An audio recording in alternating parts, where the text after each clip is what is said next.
ಸ್ನೇಹಿತರೆ ಎಲ್ರಿಗೂ ನಮಸ್ಕಾರ. ನಾನು ಪ್ರವೀಣಿಯಸ್ ಕೋಲಾರದಿಂದ ವಿಜ್ಞಾನ ಮತ್ತು ಗಣಿತ ಸಂವಾಹಕ. ಇವತ್ತಿನ ವಿಡಿಯೋದಲ್ಲಿ ನಾವು ಮತ್ತೊಂದಷ್ಟು ಕಂಪ್ಯೂಟರ್ ಅವೇರ್ನೆಸ್ಗೆ ಸಂಬಂಧಿಸಿದ ಪ್ರಶ್ನೆಗಳನ್ನ ಉತ್ತರ ಮತ್ತು ವಿಶ್ಲೇಷಣೆಗಳನ್ನ ನೋಡೋಣ ಬನ್ನಿ.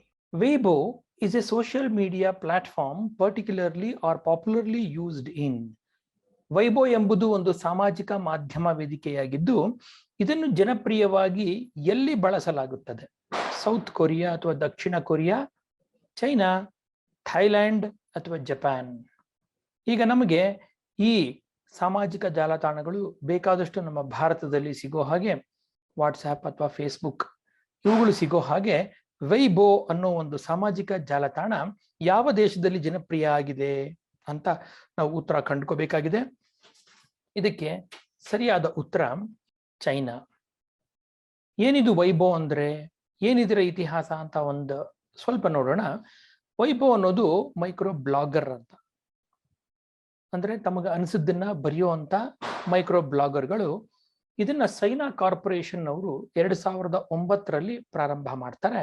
ಅವತ್ತಿಂದ ಈ ಒಂದು ವೈಬೋ ಅತ್ಯಂತ ಜನಪ್ರಿಯವಾದ ಒಂದು ಸಾಮಾಜಿಕ ಜಾಲತಾಣ ಆಗಿದೆ ಚೈನಾದಲ್ಲಿ.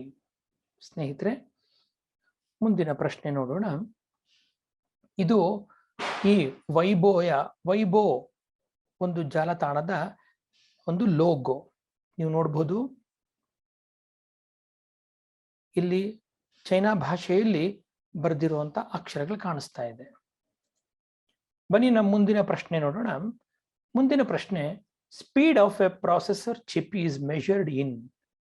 ಕಂಪ್ಯೂಟರ್ ಪ್ರಾಸೆಸರ್ ನಲ್ಲಿರುವಂತಹ ಚಿಪ್ನ ವೇಗವನ್ನ ಯಾವುದರಿಂದ ಅಳೆಯಲಾಗುತ್ತದೆ?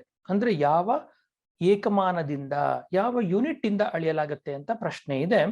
Bits per second, megabits per second, megahertz ಅಥವಾ bits per bytes per second. ಸರಿಯಾದ ಉತ್ತರ ಯಾವುದು? ಇದಕ್ಕೆ ಸರಿಯಾದ ಉತ್ತರ ಮೆಗಾ ಹರ್ಟ್ಸ್. ಇನ್ನೂ ಸ್ಪಷ್ಟವಾಗಿ ಹೇಳಬೇಕಾದ್ರೆ, ಇತ್ತೀಚೆಗೆ ಬರ್ತಾ ಇರುವಂತಹ ಕಂಪ್ಯೂಟರ್ಸ್ ಗಿಗಾ ಹರ್ಟ್ಸ್ ಅಲ್ಲೂ ಸಹ ಕಂಪ್ಯೂಟರ್ ಪ್ರಾಸೆಸರ್ನ ಸ್ಪೀಡ್ ನ ಮೆಷರ್ ಮಾಡುವಂಥದ್ದು.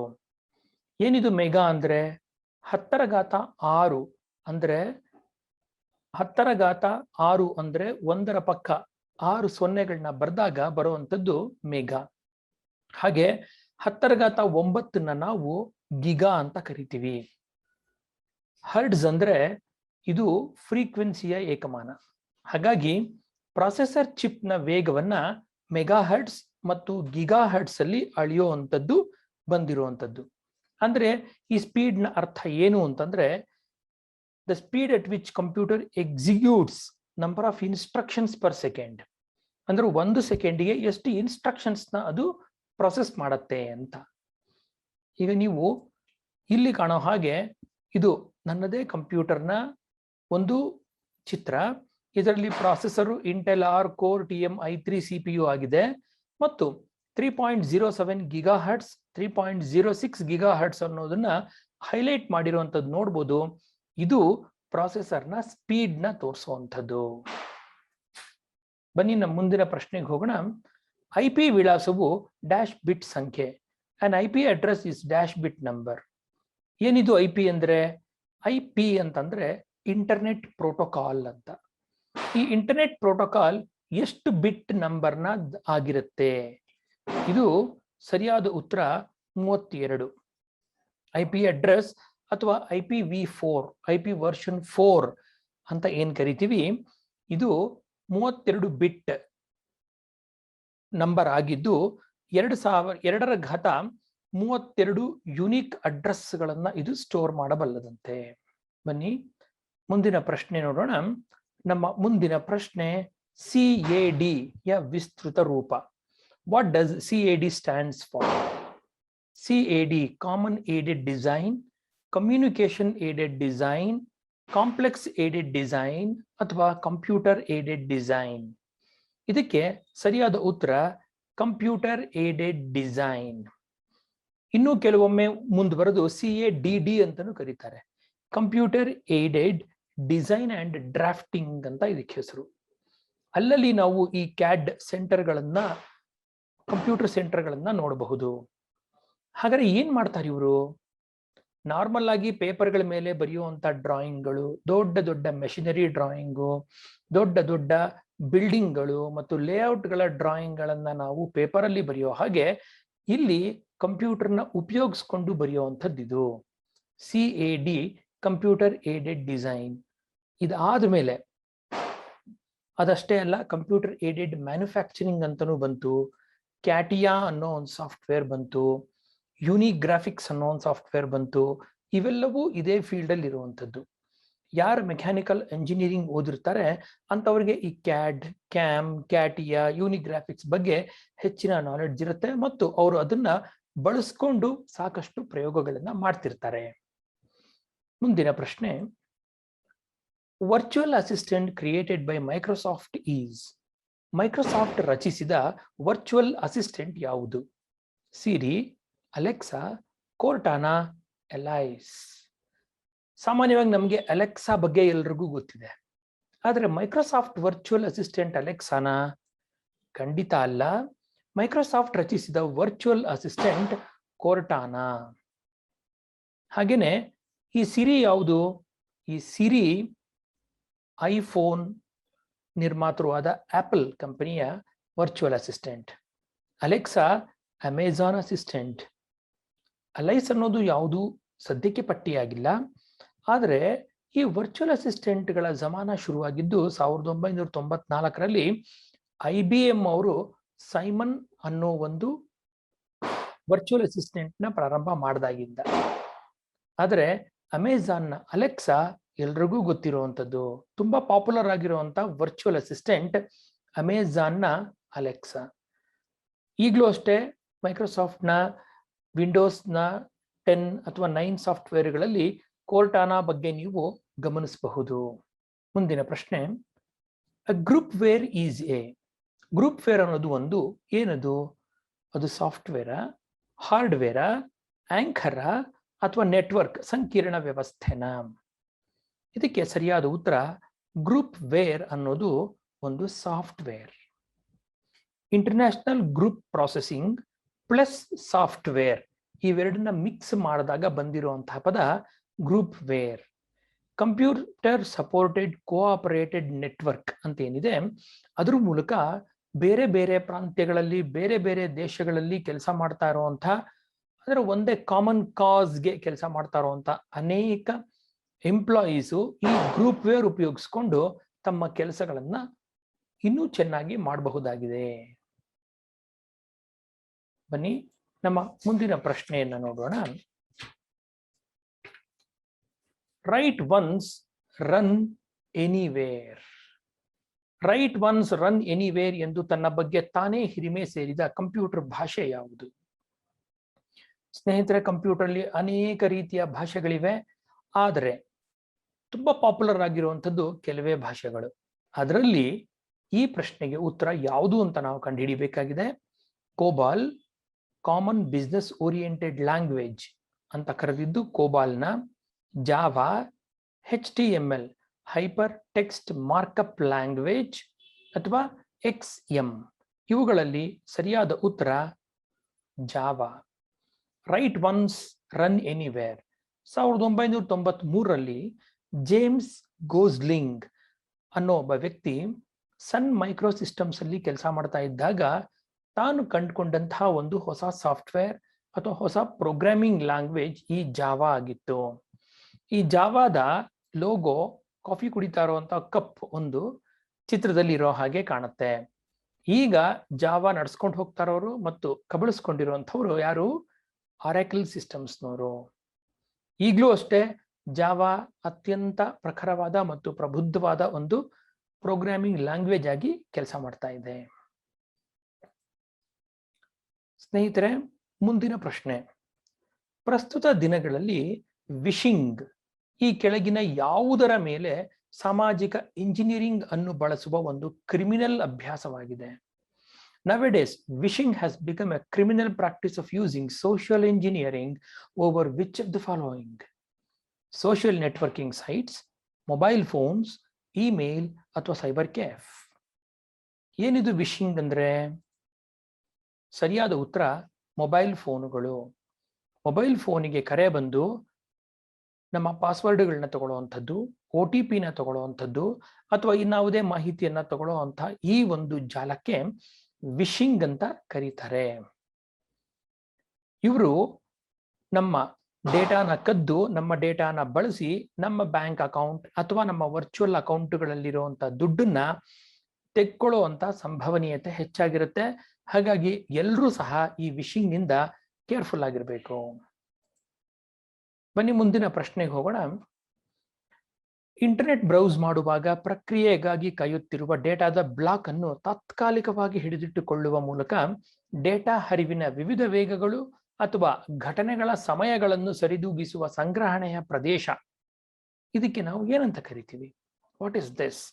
While browsing internet, what do we call the area of storage that compensates for different speeds of data flow or timings of the events, temporarily holding a block of data that's waiting to be processed?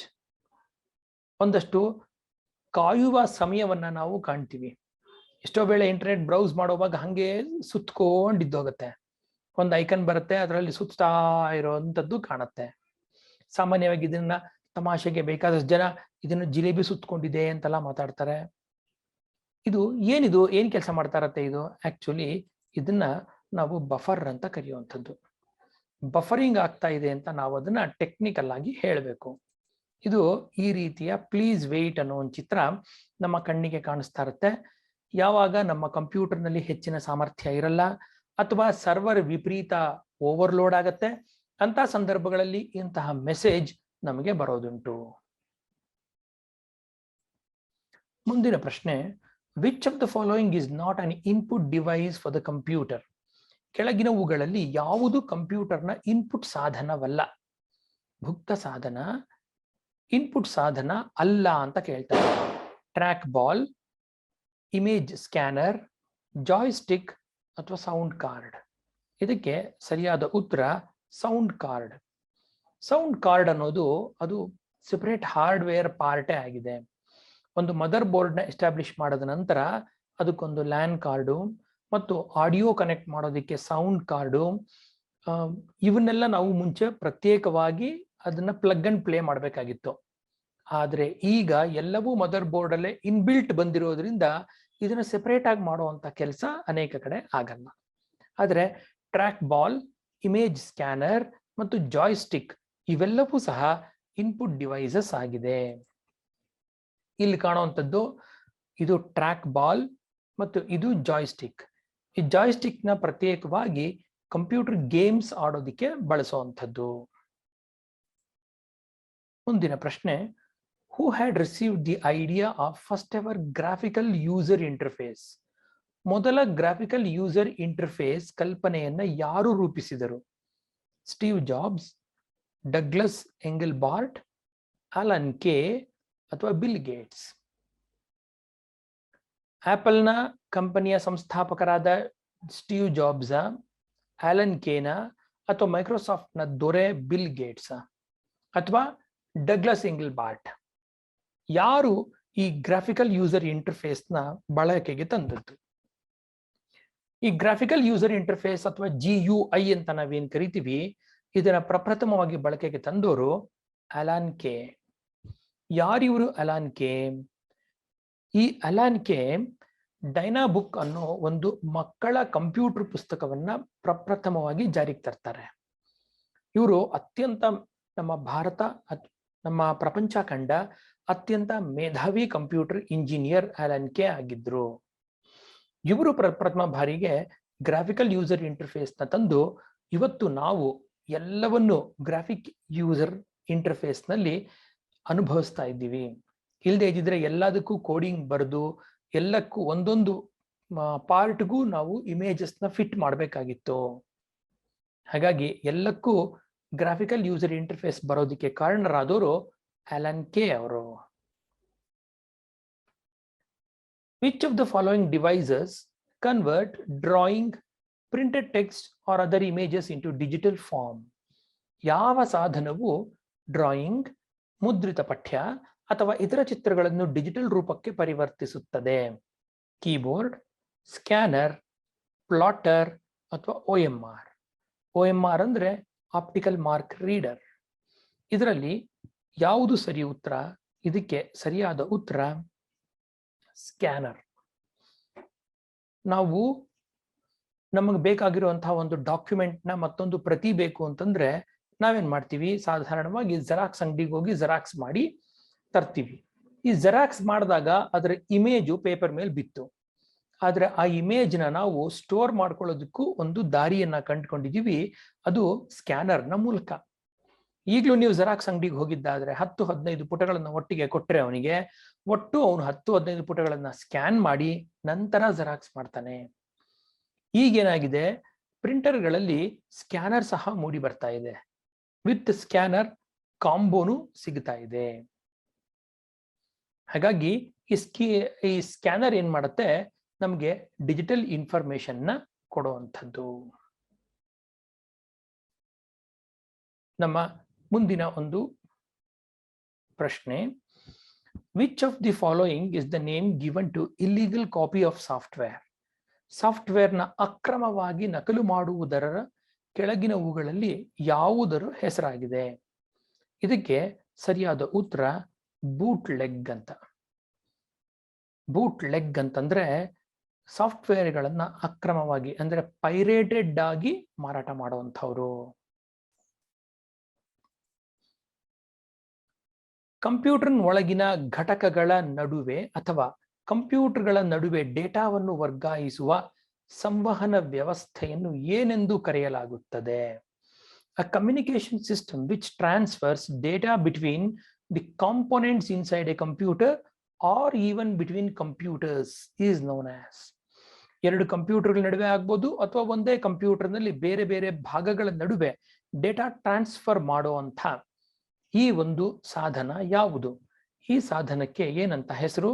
ಈ ಸಾಧನವನ್ನ ನಾವು bus ಅಂತ ಕರಿತೀವಿ. Computer ಒಳಗಡೆ ಈ ಚಿತ್ರವನ್ನ ನೀವು ನೋಡಿರಬಹುದು. ಇದಕ್ಕೆ ಬಸ್ ಅಂತ ಕರೀತಾರೆ.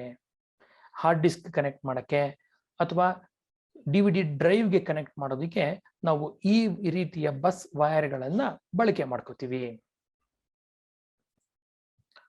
What is the name given to the technique of connecting computers? ಕಂಪ್ಯೂಟರ್ಗಳನ್ನು ಸಂಪರ್ಕಿಸುವ ತಂತ್ರಕ್ಕೆ ಏನೆಂದು ಹೆಸರಿಡಲಾಗಿದೆ? ಒಂದೇ ಕಂಪ್ಯೂಟರ್ ಅಲ್ಲ, ಹಲವಾರು ಕಂಪ್ಯೂಟರ್ಗಳನ್ನ ಬಳಸ್ಕೊಂಡು ಎಷ್ಟೋ ವೇಳೆ ನಾವು ನಮ್ಮ ಕಂಪನಿಗಳಲ್ಲೋ ಅಥವಾ ಬೇರೆ ರೀತಿಯಲ್ಲೋ ಕೆಲಸಗಳನ್ನ ಮಾಡಬೇಕಾಗಿರುತ್ತೆ. ಅಂತ ಸಂದರ್ಭದಲ್ಲಿ ಈ ಒಂದು ಕಂಪ್ಯೂಟರ್ನ ಕನೆಕ್ಟ್ ಮಾಡೋದಕ್ಕೆ ನಾವೇನಂತ ಕರಿತೀವಿ? What is the name given to the technique of connecting computers?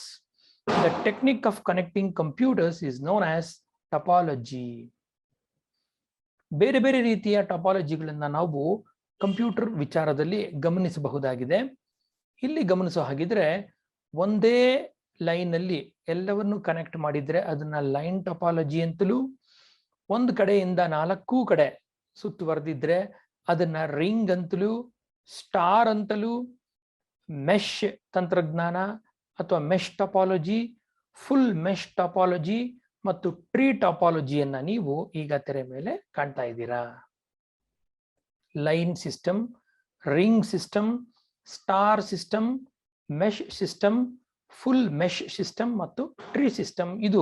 These are the different topologies that are related with computer topology. ಮುಂದಿನ ಪ್ರಶ್ನೆ, which of these waves is most commonly used by wireless mouse to communicate? Wireless ಮೌಸ್ಗಳನ್ನ ನಾವು ಬಳಸ್ತೀವಿ. ಈ wireless ಮೌಸ್ಗಳು ಯಾವ ತಂತ್ರಜ್ಞಾನ ಅಥವಾ ಯಾವ ಯಾವ ತರಂಗಗಳನ್ನ ಉಪಯೋಗಿಸಿಕೊಂಡು ಕೆಲಸವನ್ನ ನಿರ್ವಹಿಸುತ್ತವೆ ಅನ್ನೋದು ಪ್ರಶ್ನೆಯಾಗಿದೆ. ಇಲ್ಲಿ ಈ ಕಂಪ್ಯೂಟರ್ ತಂತ್ರಜ್ಞಾನ ಅದರಲ್ಲೂ ತುಂಬಾ ಹತ್ತಿರದಲ್ಲೇ ಇಟ್ಕೊಳ್ಳೋದ್ರಿಂದ, ಇದು ತುಂಬಾ ಹತ್ತಿರದಲ್ಲೇ ಕೆಲಸ ಮಾಡೋದ್ರಿಂದ ಇಲ್ಲಿ ನಾವು ಬಳಸುವಂತ ತಂತ್ರಜ್ಞಾನ ಇನ್ಫ್ರಾರೆಡ್, ಆವಕೆಂಪು ವಿಕಿರಣಗಳನ್ನ ಬಳಸ್ತೀವಿ. ಸ್ವಲ್ಪ ದೂರದ್ದೇನಾದ್ರು ತಗೊಂಡು ಹೋಗಿದ್ದಾದ್ರೆ ಆಗ ರೇಡಿಯೋ ವೇವ್ಸ್ ನ ಮೂಲಕ ಸಹ ನಾವು ಈ ಕೆಲಸವನ್ನ ಅಷ್ಟೇ ಪರಿಣಾಮಕಾರಿಯಾಗಿ ಮಾಡಬಹುದಾಗಿದೆ. What is the name given to the companies providing internet services? Internet ಸೇವೆಗಳನ್ನು ಒದಗಿಸುವ ಕಂಪನಿಗಳಿಗೆ ಏನಂತ ಹೆಸರು ಕೊಡ್ತೀವಿ? ಅವುಗಳಿಗೆ ಏನಂತ ಕರೀತಾರೆ? ISP ಅಂತಾರ, NSP ಅಂತ ಕರೀತಾರ, ಅಥವಾ ನೆಟ್ ಕಾಮ್ ಅಂತ ಕರೀತಾರ, ಅಥವಾ FTP ಅಂತ ಕರೀತಾರ.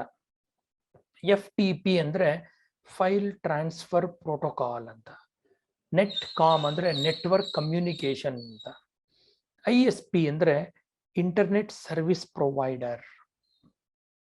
ಹಾಗಾಗಿ ಈ ಒಂದು ಪ್ರಶ್ನೆಗೆ ಸರಿಯಾದ ಉತ್ತರ ISP ಅಥವಾ ಇಂಟರ್ನೆಟ್ ಸರ್ವಿಸ್ ಪ್ರೊವೈಡರ್.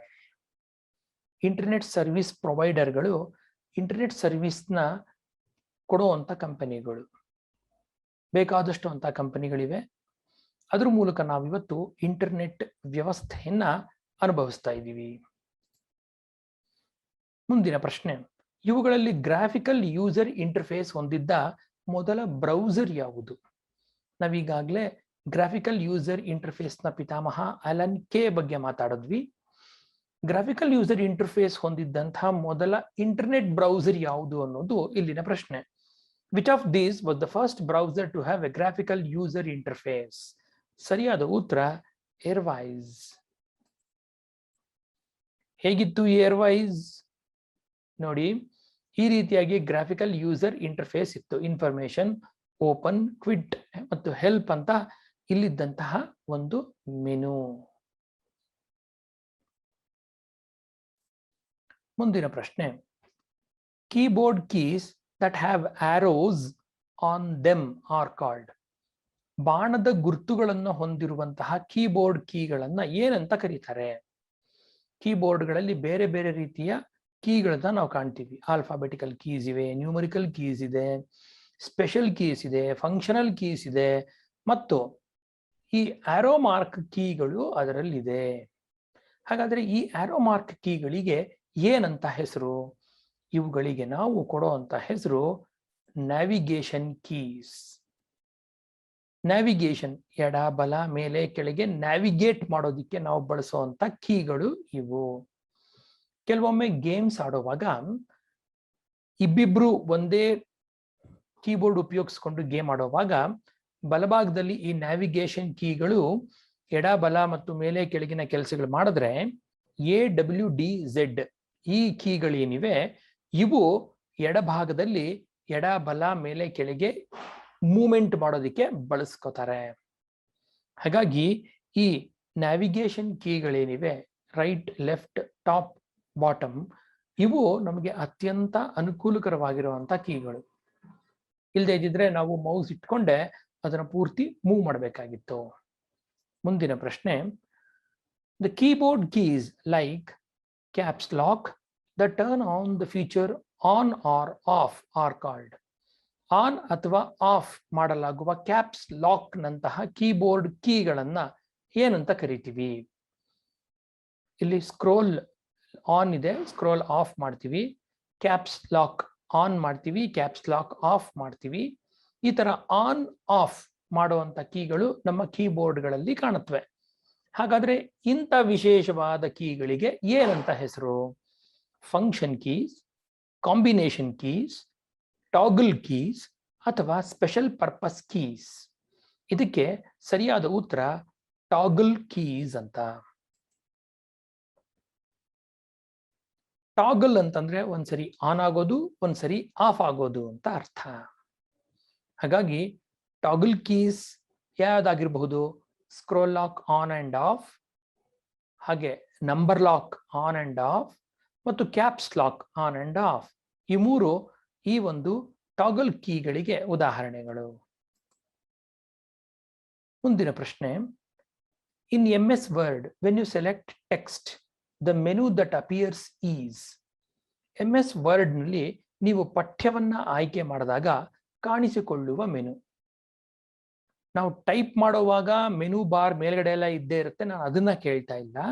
ಆದ್ರೆ ಟೈಪ್ ಮಾಡಿದ ಮೇಲೆ ನೀವು ಯಾವ್ದಾನೋ ಒಂದು ಭಾಗವನ್ನ ಸೆಲೆಕ್ಟ್ ಮಾಡ್ಕೊಂಡ್ರೆ ಮೌಸ್ ಅಥವಾ ಕೀಬೋರ್ಡ್ ನ ಬಳಸ್ಕೊಂಡು, ಆಗ ತತ್ಕ್ಷಣ ನೀವು ಸೆಲೆಕ್ಷನ್ ಮಾಡಿರೋ ಪಕ್ಕದಲ್ಲೇ ಒಂದು ಮೆನು ಬಂದು ಕುತ್ಕೊಳ್ಳುತ್ತೆ. ಆ ಮೆನುಗೆ ಏನಂತ ಹೆಸರು? Main toolbar, menu toolbar, special toolbar ಅಥವಾ ಮಿನಿ ಟೂಲ್ ಬಾರ್? ಇದು ದೊಡ್ಡ ಟೂಲ್ ಬಾರ್ ಅಲ್ಲ, ಮೇನ್ ಟೂಲ್ ಬಾರು ಅಲ್ಲ, ಮೇನ್ ಟೂಲ್ ಬಾರ್ಗೆ ಚಿಕ್ಕದಾಗಿರುವಂಥದ್ದು ಮಿನಿ ಟೂಲ್ ಬಾರ್. ಈ ಒಂದು ಟೂಲ್ ಬಾರ್ಗೆ ಮಿನಿ ಟೂಲ್ ಬಾರ್ ಅಂತ ಹೆಸರು. ನೀವು ಬೇಕಾದ್ರೆ ಈ ಒಂದು ಮಿನಿ ಟೂಲ್ ಬಾರ್ ಹೇಗಿರುತ್ತೆ ಅಂತ ಈ ಚಿತ್ರದಲ್ಲಿ ನೋಡಬಹುದು. 3 rings of the 11 kings under the dash dash dash, 7 for the dwarf lords in halls of stone, 9 for mortal men doomed to die, one of the dark lord on his dark throne. ಈ ಒಂದು ಪದ್ಯವನ್ನ ಬರೆದು ಅದರಲ್ಲಿ ಮೊದಲ 2 ಲೈನ್ಗಳನ್ನ select ಮಾಡಿದ ತತ್ಕ್ಷಣ ಏನಾಗಿದೆ, ಅಲ್ಲೊಂದು menu ಬಂದಿದೆ. ಅದನ್ನ ನಾವು ರೆಡ್ ಅಲ್ಲಿ ಹೈಲೈಟ್ ಮಾಡಿ ನಿಮಗಾಗಿ ತೋರಿಸ್ತಾ ಇದ್ದೀವಿ. ಈ ಮೆನುವನ್ನ, ಈ ಟೂಲ್ ಬಾರ್ ಅನ್ನ ನಾವು ಮಿನಿ ಟೂಲ್ ಬಾರ್ ಅಂತ ಕರಿತೀವಿ. ಈ ಹಿಂದೆ ಇದರಲ್ಲಿ ಇರುವಂಥದ್ದು ಮೇನ್ ಟೂಲ್ ಬಾರ್. ಇದು ಮೇನ್ ಟೂಲ್ ಬಾರ್ ಅಲ್ಲ, ಮೆನು ಬಾರು ಅಲ್ಲ, ಸ್ಪೆಷಲ್ ಟೂಲ್ ಬಾರ್ ಅಲ್ಲ, ಆದರೆ ಇದಕ್ಕೆ ಸರಿಯಾದ ಹೆಸರು ಮಿನಿ ಟೂಲ್ ಬಾರ್. ಈ ಮಿನಿ ಟೂಲ್ ಬಾರ್ ಉಪಯೋಗಿಸ್ಕೊಂಡು ನಾವು ಸಣ್ಣ ಪುಟ್ಟ ಫಾರ್ಮ್ಯಾಟಿಂಗ್, ಟೆಕ್ಸ್ಟ್ ಫಾರ್ಮ್ಯಾಟಿಂಗು ಎಲ್ಲ ಮಾಡಬಹುದು. ಇಲ್ಲೇ ಕಾಣೋ ಹಾಗೆ ಬೋಲ್ಡ್, ಇಟಾಲಿಕ್, ಅಂಡರ್ಲೈನ್ ಮಾಡ್ಬೋದು, ಫಾಂಟ್ ನ ಕಲರ್ ಚೇಂಜ್ ಮಾಡ್ಬೋದು, ಫಾಂಟ್ ಚೇಂಜ್ ಮಾಡ್ಬೋದು, ಫಾಂಟ್ ನ ಸೈಜ್ ಚೇಂಜ್ ಮಾಡ್ಬೋದು, ಹಾಗೆ ಕಲರ್ ಹಾಕ್ಬೋದು, ಸ್ಟೈಲ್ಗಳು ಚೇಂಜ್ ಮಾಡ್ಬೋದು, ಬುಲೆಟ್ಸ್ ಅಂಡ್ ನಂಬರಿಂಗ್ ಸಹ ಇದಕ್ಕೆ ಹಾಕಬಹುದಾಗಿದೆ. ಇದಿಷ್ಟು ಕೆಲಸ ನಮಗೆ ಈ ಮಿನಿ ಟೂಲ್ ಬಾರ್ ಇಂದ ಮಹತ್ವಪೂರ್ಣವಾಗಿ ಆಗತ್ತೆ. ಇದು ಇವತ್ತಿನ ಒಂದಷ್ಟು ಪ್ರಶ್ನೆ ಮತ್ತು ಉತ್ತರಗಳು. ಸ್ನೇಹಿತರೆ, ಮತ್ತೊಂದಷ್ಟು ಹೊಸ ವಿಷಯಗಳೊಂದಿಗೆ ನಿಮ್ಮನ್ನ ಮುಂದಿನ ವಿಡಿಯೋದಲ್ಲಿ ಭೇಟಿ ಮಾಡ್ತೀನಿ. ಅಲ್ಲಿವರೆಗೂ ನಮಸ್ಕಾರ.